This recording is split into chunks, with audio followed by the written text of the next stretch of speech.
Good afternoon to all my dear student.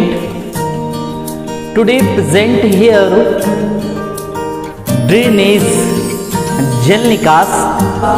आइए हम जानते हैं जल निकास क्या है, जल निकास की क्यों आवश्यकता पड़ी, जल निकास का क्या महत्व है और जल निकास की क्या प्रणालियां हैं।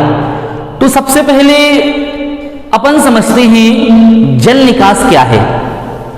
जल निकास फसलों की वृद्धि के लिए, विकास के लिए अनावश्यक जल को खेत से बाहर निकालना जल निकास कहलाता है।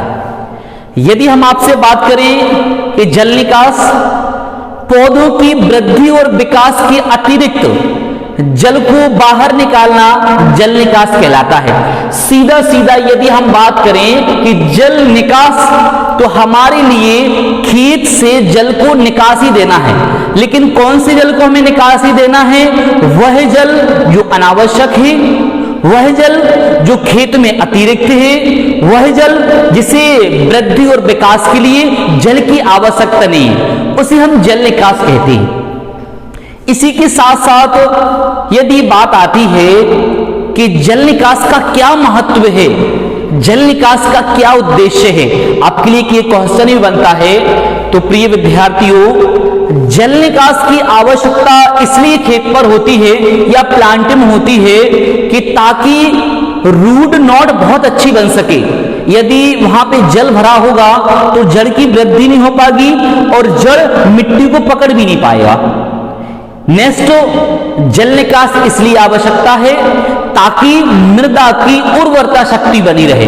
जल अधिक भरा होगा तो मृदा की उर्वरता शक्ति नहीं बन सकती, क्योंकि वहां की भूमि दलदली हो जाएगी। यदि हम आगे बात करें तो जल निकास इसलिए आवश्यक है ताकि मृदा का तापमान स्थिर बना रहे। पता ये चला कि जल भराव है तो मृदा का तापमान नहीं बन सकता है। आगे हम बात करें, वृद्धि और विकास के लिए जल निकास आवश्यक है। यदि हम बात करें कि जल निकास क्यों महत्वपूर्ण है, तो जल निकास मृदा के तापक्रम को और वायु संचार के लिए जल निकास आवश्यक है। ऐसी बहुत सारी बातें हैं कि जल निकास क्यों आवश्यक है, ये हमने आपको मेनली बातें बताई। इसके बाद आता है जल निकास की प्रणालियां। आपके सामने यहां पर 3 फिगर से बनी हुई है, तो आइए समझते हैं जल निकास प्रणालियां क्या हैं। यदि बात करें कि जल निकास प्रणालियां 3 होती हैं, प्राकृतिक प्रणाली, हेरिंगबोन प्रणाली और गिरिडीरोन प्रणाली। तो आइए समझते हैं यह प्रणाली क्या है, यह कैसे काम करती है और इनकी आवश्यकता क्यों होती है। सबसे पहले हम बात करें प्राकृतिक प्रणाली। इस प्रणाली में आपके सामने एक फिगर बना हुआ है, एक चित्र बना हुआ है, और इस चित्र में एक यह नाली है, ठीक है ना। उसके बाद 3 सहायक नालियां हैं। तो प्राकृतिक मतलब कहलाता है जहां पे मानव का कोई छेड़छाड़ नहीं है, यहां हमने कुछ भी नहीं किया।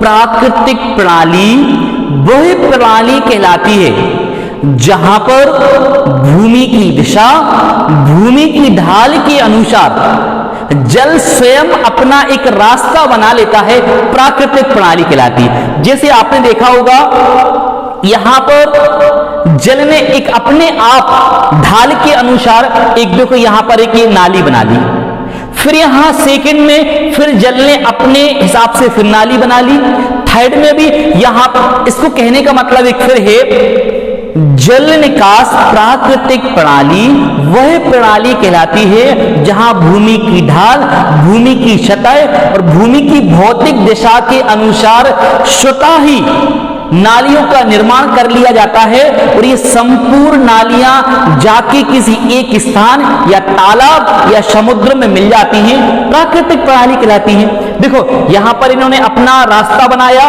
ये ऊपर जा रहा है, फिर ये नीचे आ रहा है, फिर ये ऊपर जा रहा है, और कहीं ना कहीं ये आके एक सहायक नाली में आके ये फिर एक मुख्य नाली में मिल गया। ये सहायक नालियां हैं, राइट। अगला है हेरिंगबोन प्रणाली। तो समझते हैं हेरिंगबोन प्रणाली क्या है। हेरिंगबोन प्रणाली वह प्रणाली कहलाती है जो खेत के बीचों बीच बनाई जाती है और सहायक नालियों को आपस में जोड़ दिया जाता है। एग्जाम्पल के तौर पे आपको यह फिगर बताएं, फिगर से समझ में आएगा। हमारे पास एक ये 5 एकड़ की लैंड थी, ओके। अब इस 5 एकड़ की लैंड पे हमने जो नालियां हैं, जो मुख्य नाली है वह खेत के बीचों बीच बना रखी है। आप देखो ये खेत के बीचों बीच है, लेकिन हमारे लिए और भी नालियां बनाना है तो खेत के बीचों बीच नालियों की अतिरिक्त हमें सहायक नालियां देना है। जैसे कि हमने ये सहायक नाली दी, ये हमने सहायक नाली दी, राइट। हेरिंगबोन प्रणाली वह प्रणाली कहलाती है जो खेत के बीचों बीच मुख्य नाली एवं आसपास सहायक नालियों को जोड़ दिया जाता है, हेरिंगबोन प्रणाली कहलाती है, राइट। यदि हम आपसे बात करें, थर्ड है गिरिडीरोन प्रणाली। नाम से ही आप कंफ्यूज कर रहेंगे कि ये कौन कौन सी प्रणालियां हैं। गिरिडीरोन प्रणाली वह प्रणाली कहलाती है जो खेत की दिशा, खेत की स्थिति, खेत की भूमि, खेत की ढाल के अंतिम सिरे की ओर बनाई जाती है। क्या कहलाती है? गिरिडीरोन प्रणाली कहलाती है। जैसे कि मैं बात करूं, हमारे पास एक 5 एकड़ का फ्री वो लैंड था, तो अब हमें बीचों बीच नाली नहीं ले जाना है, हमारे लिए कट से भी नाली नहीं ले जाना है, तो हमने क्या किया कि सीधी एक नाली यहां से हमने खेत की ढाल की ओर बनाई।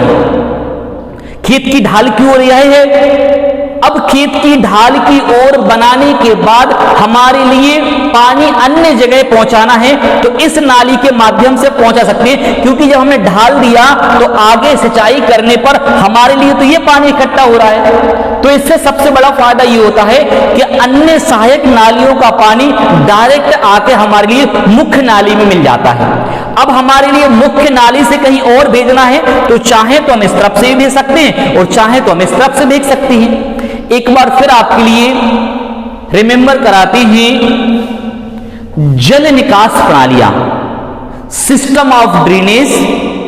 जल निकास प्रणालियां 3 होती हैं, प्राकृतिक प्रणाली, हेरिंगबोन प्रणाली और गिरिडीरोन प्रणाली।